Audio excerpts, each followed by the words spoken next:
¿Hubo africanos esclavizados en Argentina y en Santa Fe? ¿Por qué esa población negra parece haber desaparecido en la región? Es importante rearmar la historia de los africanos y sus afrodescendientes en Santa Fe. Volver sobre las historias que nos relataron, ponerlas bajo la lupa, para tender otros hilos hacia el presente y comprenderlo nuevamente. Porque todos somos un poco negros.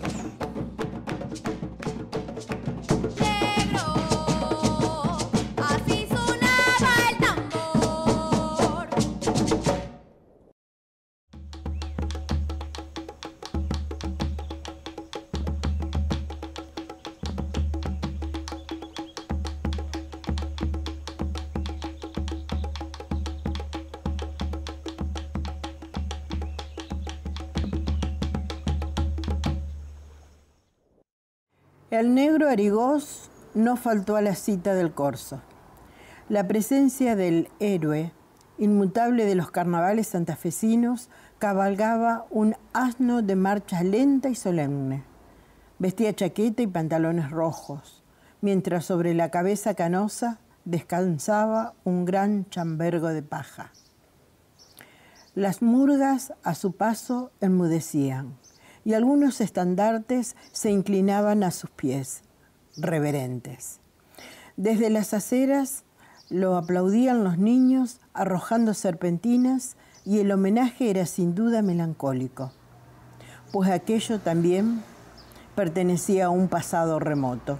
Cuando empezó a marchar por la calle San Martín, al paso lento de su asno, el cronista pensó en la entrada de Jesús de Nazaret.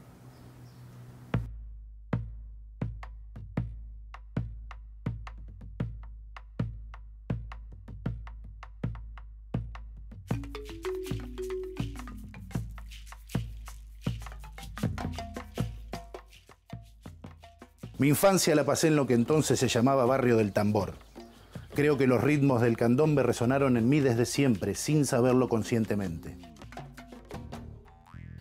Quizás ese era el compás de la vida en el barrio. Soy Demetrio Braulio Acosta. Nací en Paraná, en 1874, y fui bautizado un año después. Si bien mi apellido es Acosta, siempre me llamaron el negro Arigós, porque mi madre, Toribia Acosta, trabajaba sirviendo en la familia de Emilio Arigós. Como casi todas las noches nos quedábamos con un grupo de amigos dando serenatas, alguien sugirió que podríamos formar una comparsa para salir en el próximo carnaval. Y empezamos a imaginar cómo sería, cómo podíamos llamarla, qué tocaríamos. Al día siguiente nos reunimos en el almacén de Don Goyo, en el barrio sur. La decisión fue tomada y formamos la comparsa Los Negros Santafesinos.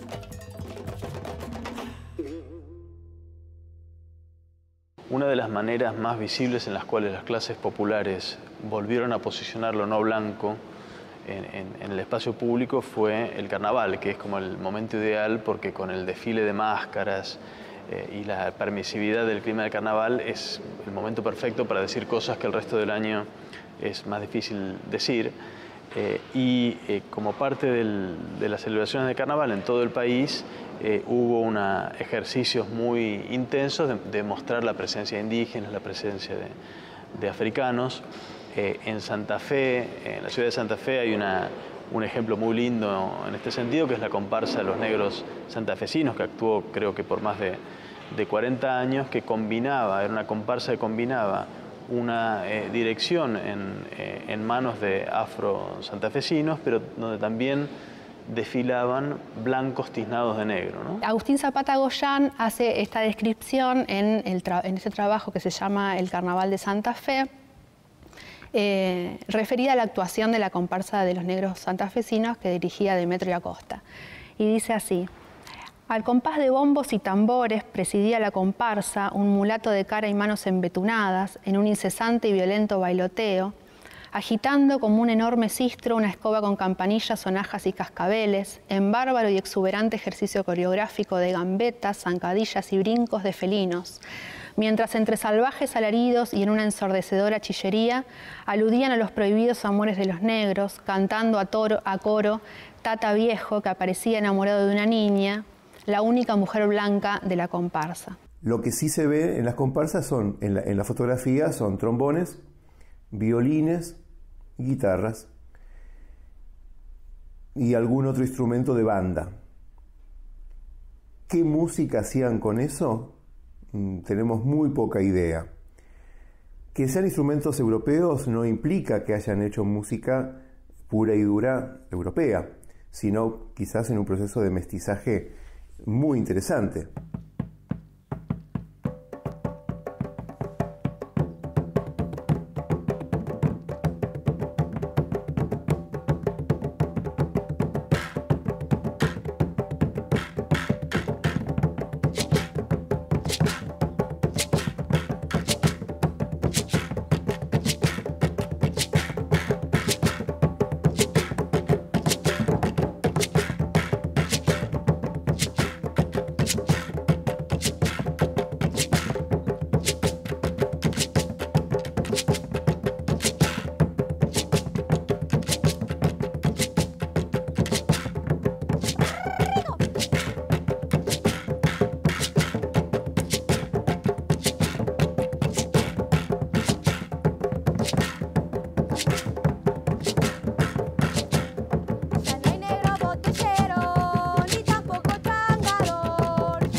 cita arranca haciendo alusión a los bombos y a los tambores, que en Argentina han sido usualmente instrumentos, digamos, que se han asociado a los ruidos molestos, a lo precario, al inculto, incluso muchas veces asimilando las características sonoras y las características de ese instrumento a los propios ejecutantes, digamos.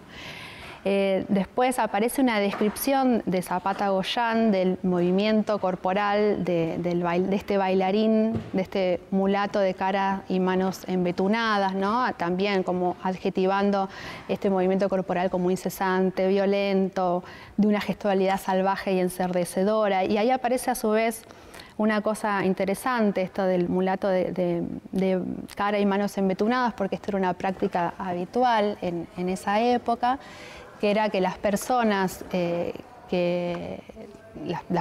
no tenían, digamos, una tez de color, se pintaban el rostro de negro, tarea que en el caso de la comparsa de los negros santafesinos tenía adjudicada la esposa de Demetrio Acosta, Leopoldina de Samaniego. ¿Quién era la encargada de hacer los trajes, de acompañarlo?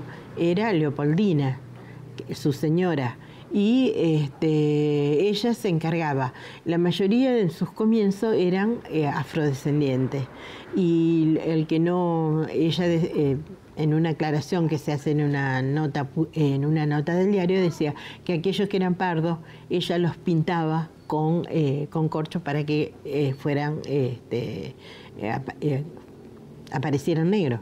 Y esto es interesante porque plantea un contrapunto con otras comparsas del siglo XIX, donde eran más bien jóvenes de clase alta, tiznados de negro, que era más bien una burla hacia los argentinos, pero también sabemos que hubo comparsas como la de los negros santafesinos, donde se utilizaba el tizne no como burla, sino como forma de hacer presente a lo negro, ¿no? Entonces hay como hay un acento puesto en esta descripción del movimiento corporal del bailarín, en la violencia y la incesancia, en lo salvaje y ensordecedor, en la barbarie y en la exuberancia, que asimila los comportamientos de este bailarín a los de un animal, ¿no? Volviendo a esta idea de la mayor proximidad del cuerpo negro con la naturaleza y con las características, digamos, que tiene ello. Asediando, a su vez, a una mujer blanca que era la única niña blanca de la comparsa, ¿no? Todos los negros junto a este bailarín mulato.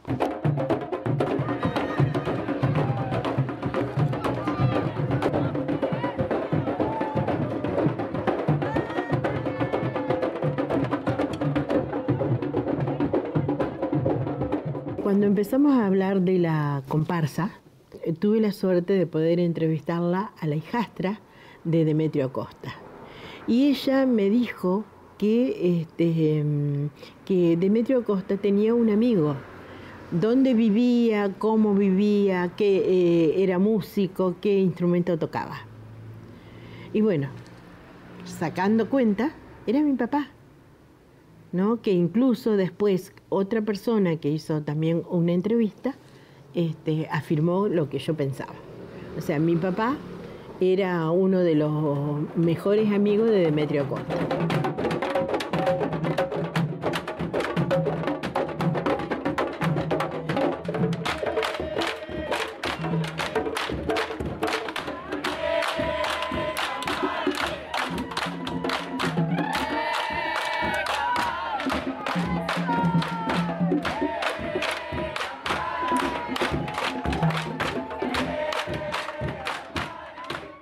Mencionábamos esta presencia de una comparsa de los negros santafesinos, dirigida por Demetrio Acosta, de la cual participaban muchos afrodescendientes, no todos lo eran, pero había un buen porcentaje que era afrodescendiente, como un antecedente de la práctica del candombe en esta zona, ¿no?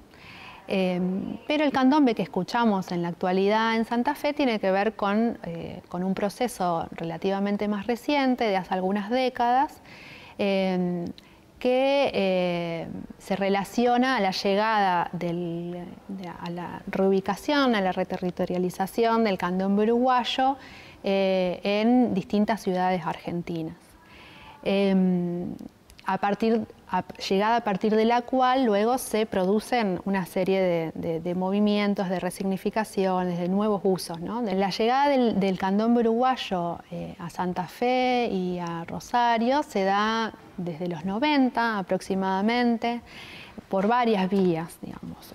En parte a través de inmigrantes uruguayos que traían algunos conocimientos vinculados a la cultura popular uruguaya y que en sus idas y vueltas hacia Uruguay fueron como profundizando algunos de esos conocimientos y transmitiéndoselo a personas del ámbito local, ¿no? Elemento fundamental acá en Santa Fe, que fue, vamos a nombrarlo como un elemento, pero fue los acontecimientos de cuando empieza la Entepola, eso fue a principios de los 90. En los principios de los 90 es el Encuentro Nacional de Teatro Latinoamericano Popular.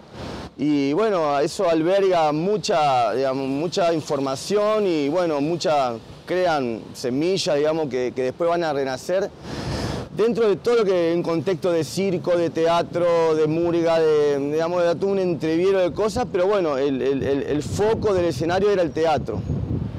Y bueno, y a partir de ahí, un grupo de Montevideo puntualmente se llamó Bacalao. Ellos trajeron la primer cuerda a Santa Fe, la cuerda de tambores que nosotros hoy conocemos como tambor de candombe. Y eso fue a principios de los 90, a nosotros nos llamó mucho la atención, no nos llamó la atención, queríamos ya tenerlo, y aprendimos a través de ellos, ellos no eran, eran músicos, teatristas, pero bueno, no tenían, tocaban, el candombe recién hoy en día se está, ampliando al mundo como para tener una referencia musical de lo que es. Antes se tocaba y se aprendía mirando o pasando algunos piques.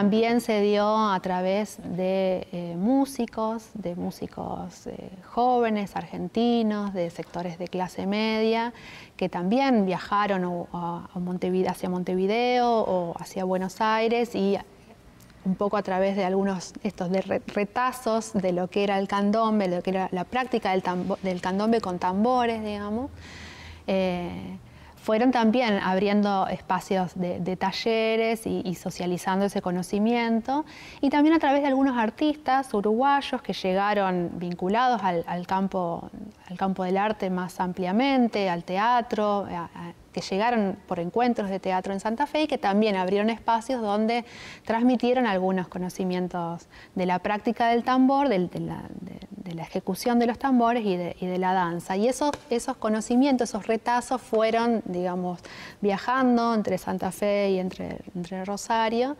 y se fueron profundizando, digamos, a lo largo del tiempo.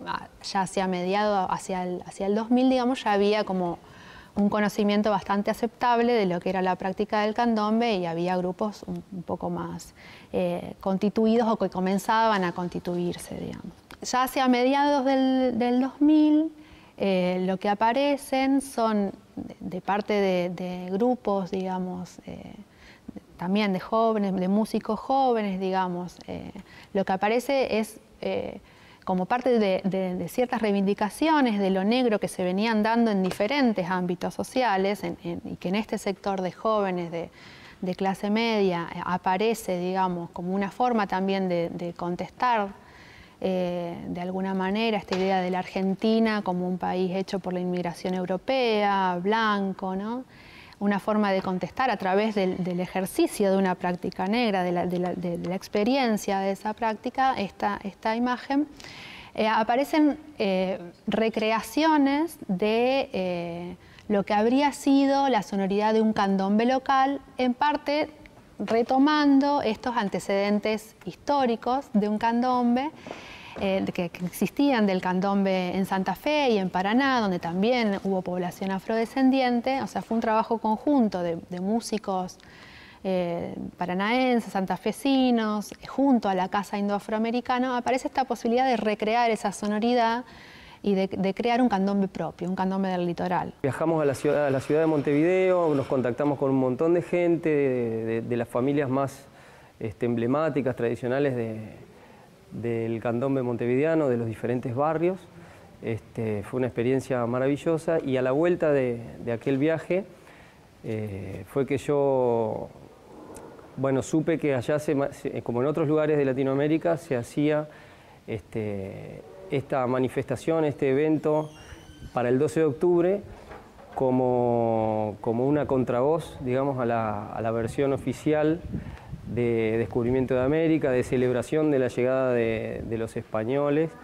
Entonces, esto se hace en Montevideo con tambores, desde la comunidad negra se hace un contrafestejo, y me pareció que en el contexto nuestro, de nuestra sociedad, de nuestra historia, era muy importante hacerlo, o podía ser muy útil, digamos, para repensar nuestra identidad, nuestra historia.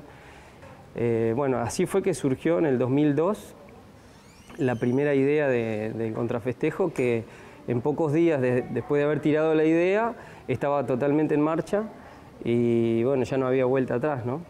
Había que trabajar. De los elementos que más me animó a hacer el contrafestejo, esto de que en nuestra ciudad y en nuestro país había comunidades afro, y había una historia de cultura afro que era súper desconocida, mucho más todavía que en Montevideo. Entonces yo por eso lo creí tan necesario, ¿no? a este tema de poder organizar un evento que propusiera otra mirada sobre la identidad y sobre la conquista, ¿no? Empezamos a descubrir el candombe afrolitoraleño en Rincón, ¿no? En la costa santafesina, con el río y los árboles.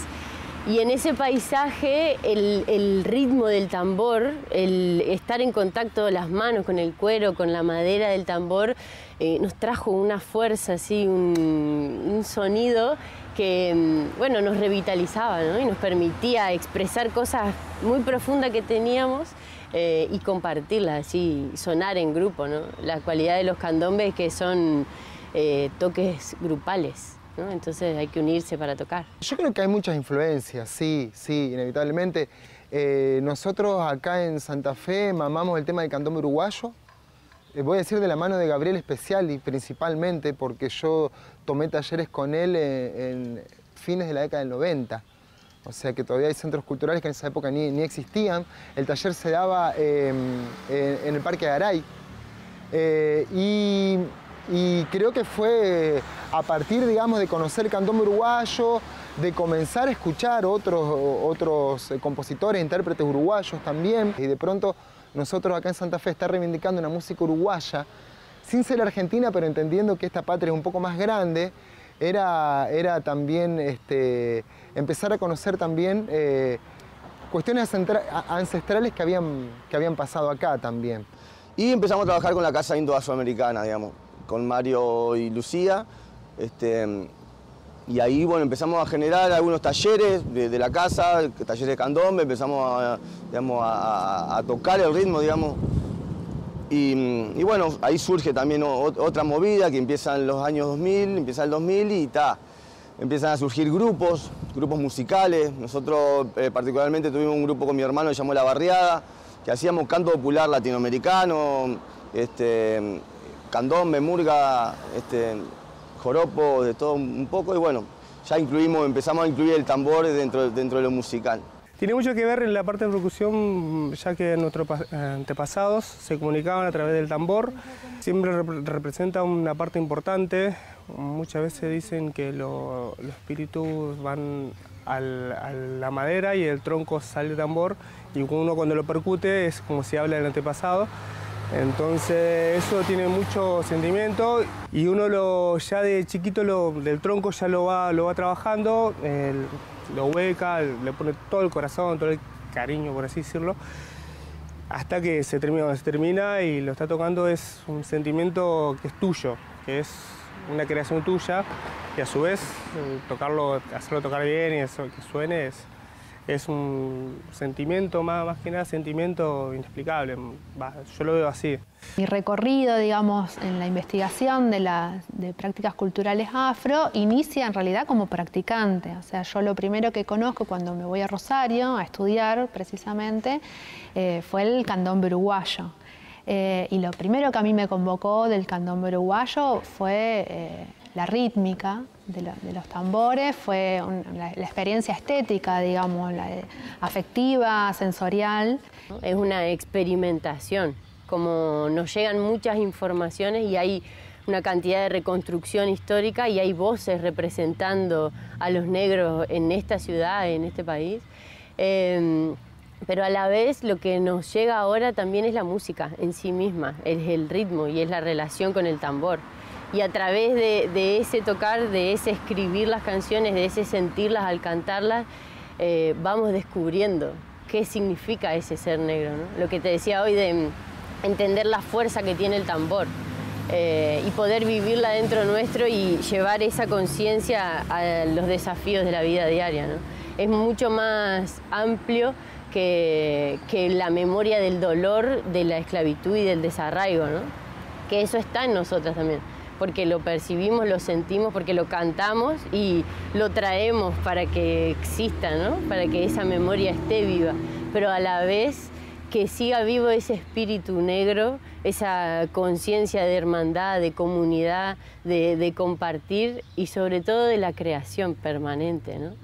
La expresión del negro en el canto, en la vida diaria, en el toque o en los pequeños rituales, bueno, eso también estamos descubriendo.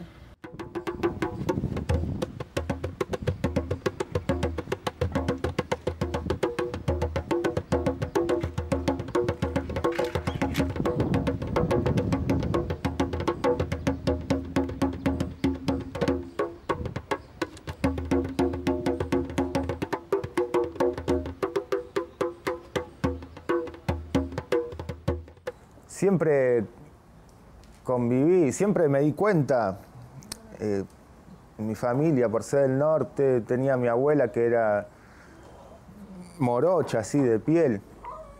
Y uno se queda con lo que aprende en la escuela, en eso, los pueblos originarios, de todas cosas así.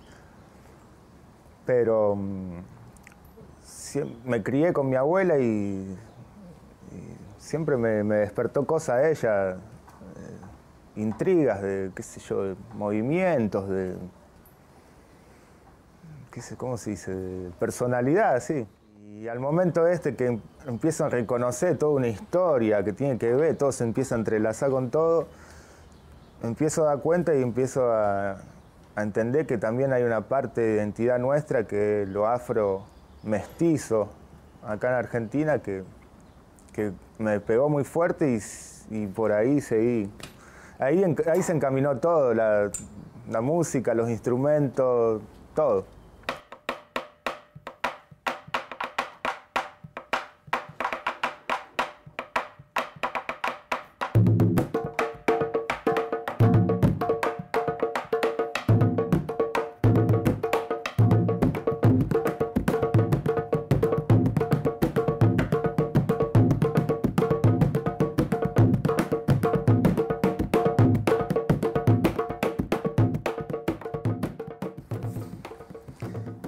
Y bueno, y siempre inconscientemente sintiendo una empatía por todo lo que es el arte, la cultura negra, americana, afroamericana, lo que sea. Todo lo que nos llega también, ¿no?, de afuera, de televisión, de radio, de todo, moda, arte.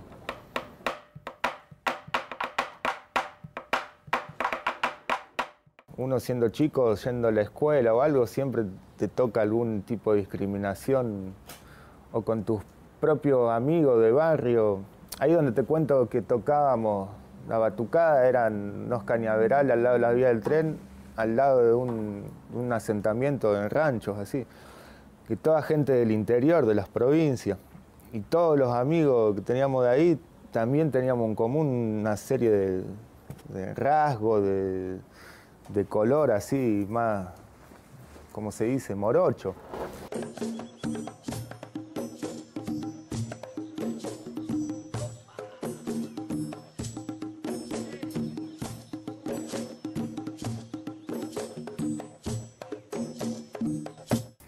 Y al momento de conocer gente afrodescendiente y que podía hablar con conocimiento del tema y que me transmitió mucho de identidad y de defender y de sentir orgullo y de, más que nada, aprender, siempre informarse de todo eso, conocí la historia y me enteré que nuestra historia acá argentina, con respecto a la afrodescendencia, esa parte que faltaba ser contada, bien enseñada, me enteré me enteré cómo y por qué en el norte y en el interior, en las provincias, existe más ese mestizaje. Pero esto ya tenía que ver conmigo, con Catamarca, con mi familia. Ahí ya relacionaba por qué mi abuela, yo la veía parecida a las mujeres afro que aparecían en las películas.